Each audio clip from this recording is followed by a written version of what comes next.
तो hello guys, finally इतने time के बाद जुजुत्सु काइसेन का चैप्टर 263 के स्पॉयलर्स हमारे सामने आ चुके हैं और ये भी सिर्फ 13 पेजेस का ही है। मतलब उतना लंबा नहीं है बट उतना शॉर्ट भी नहीं है। इस चैप्टर को आप लोग चैप्टर 262 का सेकंड पार्ट भी बोल सकते हो क्योंकि यहाँ से फाइट ही कंटिन्यू होगी। तो चलो बिना किसी देरी के समझते हैं चैप्टर 263 के स्पॉयलर्स को। तो चैप्टर की शुरुआत होती है जहाँ चैप्टर 262 खत्म हुआ था, जहाँ रीका यूटा की बॉडी को पकड़ के रो रही होती है। वहाँ पे सुकुना और यूटा एक क्लोज कॉम्बैट में है जहाँ पे यूटा और गोजो के अलावा कोई भी कर्स टेक्निक यूज नहीं कर सकता। यहाँ पे यूटा एक चीज नोटिस करता है कि सुकुना का लेफ्ट आर्म कटा हुआ है, जिसका मतलब अब वो कटिंग फ्लैश का यूज नहीं कर सकता। यानी यूटा को मालूम पड़ गया है तो उसको अपनी इन्फिनिटी को बाईपास करने के लिए उसके पास डोमेन एक्सपेंशन ही बचा है बस, जहाँ पे यूटा इसका एडवांटेज लेता है और सुकुना को पकड़ लेता है एंड उसके पेट पे हिट करता है। बट यहाँ पे यूटा को थोड़ी प्रॉब्लम आ रही होती है बिकॉज गोजो की जो बॉडी है वो यूटा से बहुत लंबी है, तो यूटा को प्रॉब्लम आ रही है इस लंबे पैरों से। फिर यूटा को समझ आ जाता है कि सिर्फ बॉडी स्वैप से गोजो की लिमिटलेस को कम्प्लीटली मास्टर नहीं कर सकते। वो बताता है कि वो 6 आइज की नीट लिमिटलेस को यूज करने के लिए इतनी इंपॉर्टेंट है।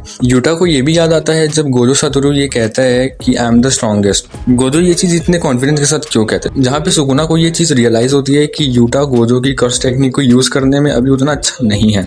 इसके बाद सुकुना पूछता है यूटा से कि क्या तुम्हें सही में ये लगता है कि तुम मेरे पे एक पंच हिट लैंड कर सकते हो, मुझे पंच कर सकते हो। फिर इसी के बाद सुकुना यूटा को पंच मारता है, जहाँ पे सुकुना को यूटा की कर्स टेक्निक के बारे में इन्फॉर्मेशन देता है और वो ये बताता है कि यूटा को ये लगता है कि वो अगर बॉडी को फुल्ली कंज्यूम कर लेगा तो वो मेरी कर्स टेक्निक को पूरी तरह से कॉपी कर पाएगा। सुकुना इसके बारे में सोचता है कि क्या सच में यूटा अदर्स कर्स टेक्निक का यूज कर सकता है, बट फिर उसको अचानक से रियलाइज होता है कि नहीं, यूटा सिर्फ लिमिटलेस को एकदम एंड मोमेंट पे ही कॉपी कर सकता है। सुकुना फिर सोचता है कि यूटा कितने देर तक गोजो की लिमिटलेस कर्स टेक्निक को कॉपी करके रख सकता है और अगर वो 5 मिनट का टाइम लिमिट खत्म हो जाएगा तो क्या यूटा उसके बाद भी गोजो की बॉडी में रहेगा। फिर उसको याद आता है कि यूटा भी पर्पल होलो यूज कर सकता है। देन हमें एक छोटा सा फ्लैशबैक दिखाया जाता है जहाँ पे यूटा उसी समय जस्ट सोल स्वैप टेक्निक को यूज करके वापस आता है। गोजो ये कहता है कि अभी फिलहाल तुम मेरी कर्स टेक्निक को यूज करने में काफी इनकंसिस्टेंट हो, बट फिर माकी कहती है गोजो ऐसा सिर्फ इसलिए कह रहा है क्योंकि वो बस ट्रिक बनने की कोशिश कर रहा है, बाकी तो तुमने अपना बहुत अच्छा परफॉर्मेंस दिया है। इसके बाद हम प्रेजेंट में आते हैं जहाँ यूटा यूज करता है गोजो का पर्पल होलो। यूटा पर्पल होलो का यूज करने ही वाला होता है बट फिर सुकुना बीच में आ जाता है एंड यूटा का हाथ पकड़ लेता है। फिर सुकुना ये डिसाइड कर लेता है कि वो यूटा को पर्पल होलो यूज करने नहीं देगा एंड देन उनके डोमेन एक्सपेंशन को तोड़ के एक टेप रिकॉर्डर आता है और उस टेप रिकॉर्डर में आवाज आती है इंग्लिश और स्पेनिश और वहां पे फिर सभी लोग फ्रीज हो जाते हैं। जहाँ पे सुकुना ये चीज नोटिस करता है कि ये तो इनुमाकी है, जहाँ पे इनुमाकी सुकुना को फ्रीज कर देता है एंड यूटा को रिलीज कर देता है। जहाँ पे यूटा अब यूज कर रहा है पर्पल होलो एंड वो अब रेडी है इस पर्पल होलो के साथ सुकुना को हिट करने के लिए